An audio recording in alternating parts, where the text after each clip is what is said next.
बोलिए लक्ष्मीनाथ भगवान की जय, वृंदावन बिहारी लाल की जय, गिरिराज धरण भगवान की जय। 7वें अध्याय में नारद जी बोले, हे महाराज, कार्तिक व्रत धारण करने वाले मनुष्यों के नियम संक्षेप में सुनाए। सब प्रकार के मांस, शहद, राई, नशा करने वाली वस्तुओं का त्याग करना चाहिए। पराया अन्न, दूसरे से विरोध छोड़ देना चाहिए।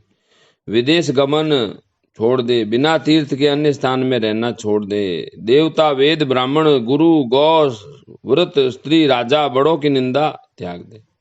दाल, तिल, तेल, खरीदा हुआ पकवान, भाव, शब्द से दूषित वस्तुओं को भी छोड़ दे।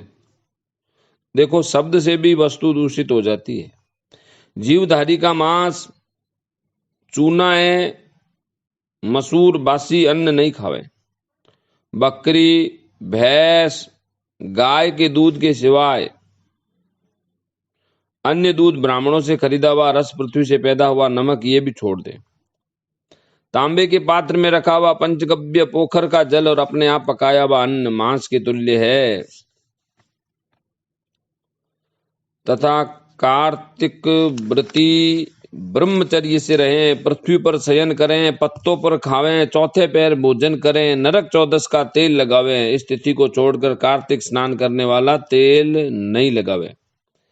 घिया, बैंगन, कटेरी, तरबूज, कैथ, ये सब छोड़ दें। शिवद्रोही और वेद से विपरीत चलने वालों से बात भी नहीं करें, संभाषण नहीं करें। और उपरोक्त मनुष्य और कौवों के देखे अन्न को दोबारा पकाए हुए दग्ध अन्न को न खावें। विष्णु भगवान की प्रसन्नता के लिए सामर्थ्य भर चांद्रायणी व्रतों को करें। क्रम से काशी फल, कटेरी, नई मूली, नारियल, तरबूज, आंवला, घिया, परवल, बेर, बैंगन, लौकी, तुलसी, इसके शाक को तिथियों में त्याग दें, प्रतिपदा आदि तिथियों में त्याग दें। सूर्यवार, रविवार के दिन आंवले का सेवन नहीं करें। इन वस्तुओं के सिवाय व्रती मनुष्य जिन वस्तुओं का त्याग न करे, उनमें से पहले ब्राह्मणों को भेंट करें, फिर आप भोजन करें। जो आदमी व्रत का नियम लेता है, उसको माघ के महीने में भी यही नियम रखने चाहिए। एकादशी में जागरण तो करना ही चाहिए। जिस दिन देवता जागने वाली एकादशी आती है, प्रबोधनी देव उठनी, उस दिन तो करे। ऐसा करने से यम के दूत भाग जाएंगे। जैसे शेर के डर से हाथी, विष्णु का व्रत करने वाला मनुष्य जहां आदर पूर्वक रहता है, वहां भूत पिशाच नहीं रहते। विष्णु का व्रत संपूर्ण पापों का नाश करके उत्तम धन, नाती, धान्य को बढ़ाने वाला है। इन व्रतों का नियम पूर्वक करने से अन्य तीर्थों के सेवन की क्या आवश्यकता है। बोलो वृंदावन बिहारी लाल की जय। 8वें अध्याय में प्रवेश करते हैं। कार्तिक मास के महात्म को सुनते हुए नारद जी बोले, हे राजन, मैं कार्तिक के व्रत का संक्षेप में उद्यापन सुनाता हूँ। व्रत पूरा होने के फल और विष्णु भगवान की प्रसन्नता के लिए कार्तिक शुक्ल चतुर्दशी के दिन उद्यापन करना चाहिए। तुलसी के ऊपर चारों द्वारों का मंडप बनाकर तोरण बंधनवार बांधकर फूल और चमर से सजावें। चारों द्वारों पर मिट्टी के बने पुण्यशील, सुशील, जय और विजय द्वारपालों का पूजन करें। ये कार्तिक मास के उद्यापन की विधि है। इसको सावधान होकर के सुनो।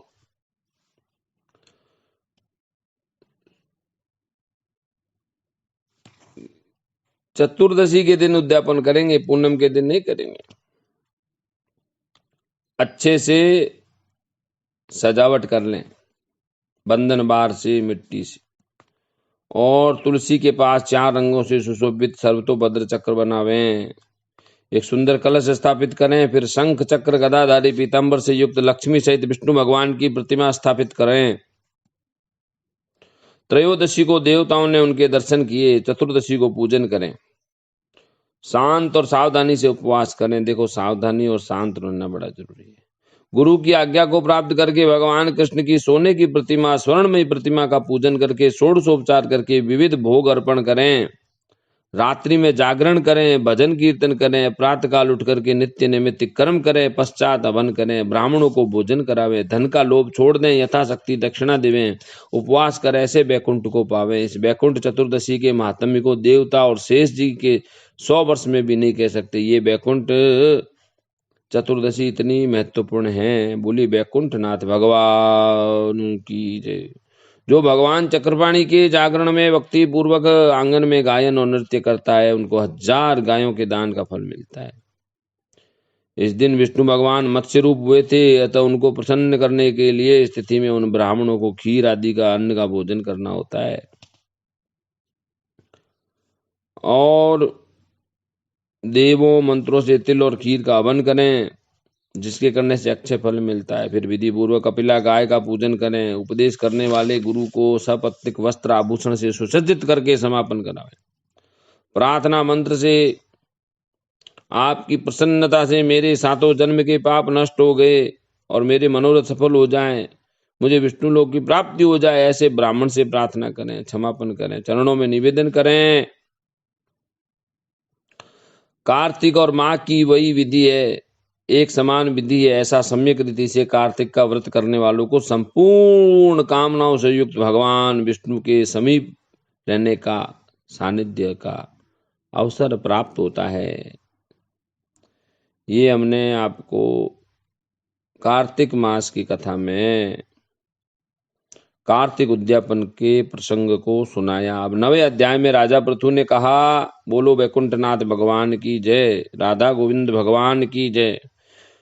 राजा पृथु ने कहा कि हे नारद जी, आपने कार्तिक मास के व्रत में तुलसी की जड़ में भगवान विष्णु का वास बताया, उस स्थान की मिट्टी का पूजन बतलाया। अब मैं तुलसी जी के महात्म्य को सुनना चाहता हूँ। तुलसी जी कहाँ और कैसे उत्पन्न हुई? नारद जी ने बताया, हे राजन, एक समय जब देव गुरु बृहस्पति और देवराज इंद्र कैलाश पर्वत पर शंकर जी का दर्शन करने के लिए जा रहे थे, तो शंकर जी ने उनकी परीक्षा ली।